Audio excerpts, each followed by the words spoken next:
ಇವರು ಸಣ್ಣ ವಯಸ್ಸಲ್ಲೇ ಬಣ್ಣ ಹಚ್ಚಿ ಬೆಳ್ಳಿ ತೆರೆ ಮೇಲೆ ಮಿಂಚಿದವರು. ಡಾಕ್ಟರ್ ವಿಷ್ಣುವರ್ಧನ್, ಶಿವಣ್ಣ, ಯಶ್, ಕಿಚ್ಚ ಸುದೀಪ್, ದರ್ಶನ್ ಜೊತೆ ಆಕ್ಟ್ ಮಾಡಿ ಮೋಡಿ ಮಾಡಿದವರು.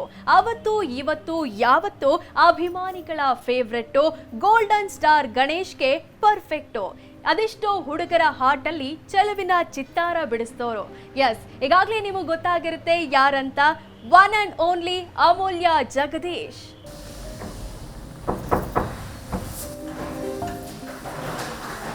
ಹಾಯ್, ನಮಸ್ಕಾರ. ಹೇಗಿದ್ದೀರಾ? ದೀಪಾವಳಿ ಹಬ್ಬದ ಹಾರ್ದಿಕ ಶುಭಾಶಯಗಳು. ನಿಮಗೂ ಕೂಡ ದೀಪಾವಳಿ ಹಬ್ಬದ ಶುಭಾಶಯಗಳು. ಹೇಗ್ ನಡೀತಿದೆ ಮನೇಲಿ ಹಬ್ಬ ಎಲ್ಲ? ನೋಡ್ತಾ ಇದ್ರಲ್ಲ ನೀವು. ಈಗ ಹಬ್ಬ ಅಲ್ವಾ, ಮನೇಲಿ ಪೂಜೆ ಮಾಡೋದ್ರಿಂದನೇ ಶುರು ಮಾಡೋಣ. ಓಕೆ, ಅಮೂಲ್ಯ ಅವರೇ, ಪೂಜೆಯಿಂದನೇ ಶುರು ಮಾಡೋಣ.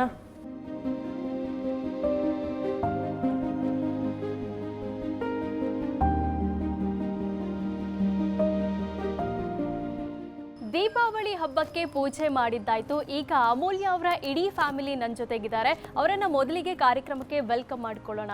ಮೊದಲಿಗೆ ಈ ಕ್ಷೇತ್ರದ ಎಕ್ಸ್ ಕಾರ್ಪೊರೇಟರ್ ರಾಮಚಂದ್ರಪ್ಪ ಅವರು ನಮ್ಮ ಜೊತೆ ಇದ್ದಾರೆ. ಸರ್, ಕಾರ್ಯಕ್ರಮಕ್ಕೆ ನಿಮಗೂ ಸ್ವಾಗತ. ಹಾಗೂ ಅವರ ಧರ್ಮಪತ್ನಿ ಹನುಮಕ್ಕ ಅವರಿದ್ದಾರೆ. ಅಮ್ಮ, ನಿಮಗೂ ಕಾರ್ಯಕ್ರಮಕ್ಕೆ ಸ್ವಾಗತ.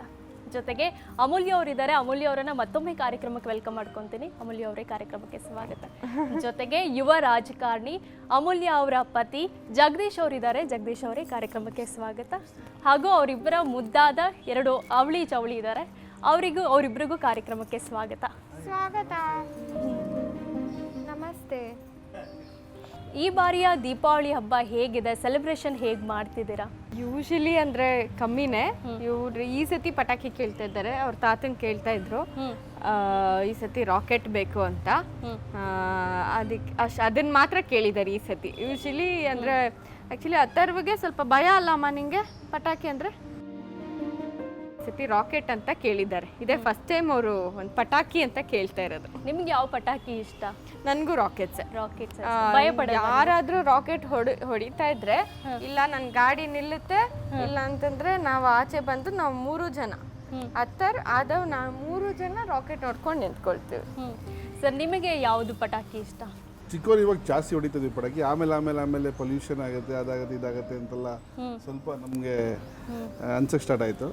ಸೊ ಬಟ್ ನಮ್ಮ ಕಲ್ಚರ್ ಆಗಿರೋದು, ಟ್ರೆಡಿಷನ್ ಆಗಿರೋದ್ರಿಂದ ಮಕ್ಳಿಗೆ ಇಷ್ಟ ಆಗುವಂಥ ನಾವು ಸಣ್ಣ ಪುಟ್ಟ ಪಟಾಕಿಗಳೇನಿದೆ ಅದನ್ನು ಪ್ರತಿ ವರ್ಷ ಸೆಲೆಬ್ರೇಟ್ ಮಾಡ್ತೀವಿ. ಯೂಶಲಿ ರಾಜಕಾರಣಿಗಳಂದ್ರೆ ತುಂಬ ಬ್ಯುಸಿ ಇರ್ತಾರೆ, ಫ್ಯಾಮಿಲಿಗೆ ಟೈಮ್ ಕೊಡೋದಕ್ಕಾಗಲ್ಲ. ಆದರೂ ನೀವು ಹಬ್ಬದ ದಿನ ನೀವು ಫ್ಯಾಮಿಲಿ ಜೊತೆಗಿದ್ದೀರಾ. ನೀವು ಹೇಗೆ ಕೆಲಸ ಮತ್ತು ಫ್ಯಾಮಿಲಿನ ಹೆಂಗೆ ಮ್ಯಾನೇಜ್ ಮಾಡ್ತೀರಾ? ಈ ಎರಡೂ ಮುಖ್ಯ, ಫ್ಯಾಮಿಲಿನೂ ಮುಖ್ಯ, ಕೆಲಸನೂ ಮುಖ್ಯ, ಎರಡನ್ನೂ ಮೇಂಟೈನ್ ಮಾಡಲೇಬೇಕಲ್ಲ. ಯೂಶಲಿ ಜನನಾಯಕ ಅಂದರೆ ನಿಮ್ಮ ಮಾತನ್ನು ಜನರು ಕೇಳ್ತಾರೆ. ಮನೆಯಲ್ಲಿ ನಿಮ್ಮ ಮಾತನ್ನು ಯಾರು ಜಾಸ್ತಿ ಕೇಳ್ತಾರೆ? ಎಲ್ಲರೂ ಕೇಳ್ತಾರೆ. ಎಲ್ಲರೂ ಕೇಳ್ತಾರೆ. ನೀವು ಯಾರ ಮಾತನ್ನು ಕೇಳ್ತೀರಾ? ಮನೇಲಿ ಯಾರ ಮಾತು? ಈಗ ಮನೇಲೆಲ್ಲ ಸರಿ ಇರಬೇಕು ಅಂದರೆ ಹೆಂಡತಿ ಮಾತನ್ನ ಸ್ವಲ್ಪ ಕೇಳ್ತಾರೆ. ಅಮ್ಮ, ನಿಮ್ಮ ಮಾತನ್ನು ಕೇಳ್ತಾರಾ? ಕೇಳ್ತಾರೆ. ಸರ್, ಹೇಗೆ ಹಬ್ಬದ ದಿನಗಳಲ್ಲಿ ಇರ್ತಾರಾ ಸೆಲೆಬ್ರೇಷನ್ನಲ್ಲಿ? ಇರ್ತಾರೆ. ಹಬ್ಬದ ಊಟ ಎಲ್ಲ ಮಾಡಿಕೊಂಡು ಮನೆಯಲ್ಲೇ ಇರ್ತಾರೆ. ಆಮೇಲೆ ಸಂಜೆ ಮೇಲೆ ಸ್ವಲ್ಪ ತೋಟಕ್ಕೆ ಹೋಗ್ತಾರೆ. ನಿಮ್ಮ ಬಾಲ್ಯದ ದೀಪಾವಳಿ ಬಗ್ಗೆ ಹೇಳೋದಾದ್ರೆ? ಅವಾಗೆಲ್ಲ ಹಬ್ಬಕ್ಕೆ ಭಾಳ ವ್ಯಾಲ್ಯೂ ಇತ್ತು. ಈಗೆಲ್ಲ ಕಾಮನ್ ಆಗ್ಬಿಟ್ಟಿದೆ. ಅಂದರೆ ಅವಾಗ ಹಬ್ಬಕ್ಕೆ ಪರ್ಟಿಕ್ಯುಲರ್ ಏನಿದೆ ಆ ಹಬ್ಬಕ್ಕೆ ಅದು ಮಾತ್ರ ಮಾಡ್ತಾಯಿದ್ರು. ಮತ್ತು ಮಿಕ್ಕಿದ ಟೈಮಲ್ಲಿ ಏನು ಅಡುಗೆ ಊಟ ಮಾಡ್ತಿರ್ಲಿಲ್ಲ. ಸೊ ದೀಪಾವಳಿ ಅಂದರೆ ಕಜ್ಜಾಯ ಅವಾಗ ಹಬ್ಬಕ್ಕೆ ಮಾತ್ರ ಮಾಡ್ತಿದ್ರು. ಈ ಯುಗಾದಿ ಅಂದರೆ ವೆಜ್ಜು ನಾನ್ ವೆಜ್ಜು ಅವಾಗ ಮಾತ್ರ ಮಾಡ್ತಿದ್ವಿ. ಈಗ ಹೆಂಗಿದೆ, ದಿವಸ ರೆಗ್ಯುಲರ್ ಕಾಮನ್. ಈಗ ಫುಡ್ ಏನಂದರೆ ಯಾವುದು ಊಟ ಇಲ್ಲ ಅಂತ ಹೇಳಂಗಿಲ್ಲ, ಯಾವ್ದು ನೆನೆಸ್ಕೊಂಡ್ರೂ ಸಿಗುತ್ತೆ. ಅಮೂಲ್ಯ ಅವರೇ, ನೀವು ನಿಮ್ಮಿಬ್ಬರ ಮದುವೆ ಆಗಿದ್ದು ಮೊದಲನೇ ವರ್ಷದ ದೀಪಾವಳಿ ಸೆಲೆಬ್ರೇಷನ್ಗೂ ಈಗ ಮಕ್ಕಳಾದ್ಮೇಲೆ ಸೆಲೆಬ್ರೇಷನ್ ಮಾಡ್ತಿರೋದಕ್ಕೂ ಆ ಡಿಫ್ರೆನ್ಸ್ ಬಗ್ಗೆ ಹೇಳೋದಾದ್ರೆ ಹೇಗೆ ಸೆಲೆಬ್ರೇಟ್ ಮಾಡ್ತಿದ್ದೀರಾ? ಅವಾಗೇನಿಲ್ಲ, ನಾವೇ ಮಕ್ಕಳಾಗಿದ್ವಿ. ಇವಾಗ ಅದೇ ಈಗ ಅವ್ರ ಪ್ರಯಾರಿಟೀಸ್, ಅವರು ಏನು ಬೇಕು ಅವ್ರನ್ನ ಹ್ಯಾಂಡಲ್ ಮಾಡಿ ಅವರಿಗೊಂದು ಬಟ್ಟೆ ಹಾಕ್ಸ್ಕೊಳ್ಳೋದು, ಅವ್ರಿಗೆ ಪೂಜೆ ಮಾಡಿಸೋದು, ಅವ್ರಿಗೆ ಪಟಾಕಿ ಹೊಡಿಸ್ಬೇಕಂದ್ರೆ ಅವ್ರಿಗೆ ಪಟಾಕಿ ಹೊಡಿಸೋದು ಅಷ್ಟೇ. ಸೊ ಮಕ್ಕಳಾದ್ಮೇಲೆ ಇಟ್ಸ್ ಜಸ್ಟ್ ದೆಮ್. ಈಗ ಇವರಿಬ್ರು ಅವಳಿ ಜವಳಿ ಆಗಿರೋದ್ರಿಂದ ನಿಮಗೆ ಏನಾದರೂ ಕನ್ಫ್ಯೂಸ್ ಆಗುತ್ತಾ ನಿಮ್ಮಿಬ್ಬರಲ್ಲಿ ಯಾರು? ಇಲ್ಲ. ಹೆಸರು ಕೂಡ ಇಬ್ರು ಆ ಆ ಅಂತಾನೆ ಇದೆ. ಹೆಸರು ಇಡೋದಕ್ಕೂ ಏನಾದರೂ ರೀಸನ್ ಇತ್ತಾ? ಇಲ್ಲ, ಅಂದರೆ ಆ್ಯಕ್ಚುಲಿ ಒಂದು ಸ್ವಲ್ಪ ರೈಮ್ ಆಗಲಿ ಅಂತಲೇ ಯೋಚನೆ ಮಾಡ್ತಾಯಿದ್ವಿ. ಆ್ಯಂಡ್ ಅವರು ಆ್ಯಕ್ಚುಲಾಗಿ ಏನಂತಂದರೆ ನಾನು ಮಾಡ್ತೀನಿ ಇದು ನಮ್ಗೆ ಯಾರೂ ಹೇಳಿರಲಿಲ್ಲ ಆ್ಯಕ್ಚುಲಿ ಹೆಸರಿಡೋದೇ ಭಾಳ ಕಷ್ಟದ ಕೆಲಸ ಅಂತ.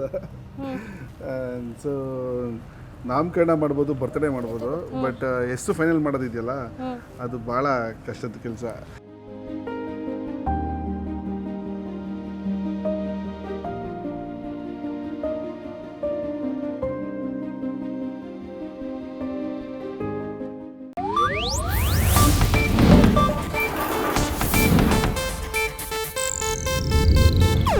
ಇದು ಏಷ್ಯಾನೆಟ್ ನ್ಯೂಸ್ ನೆಟ್ವರ್ಕ್ ಪ್ರಸ್ತುತಿ.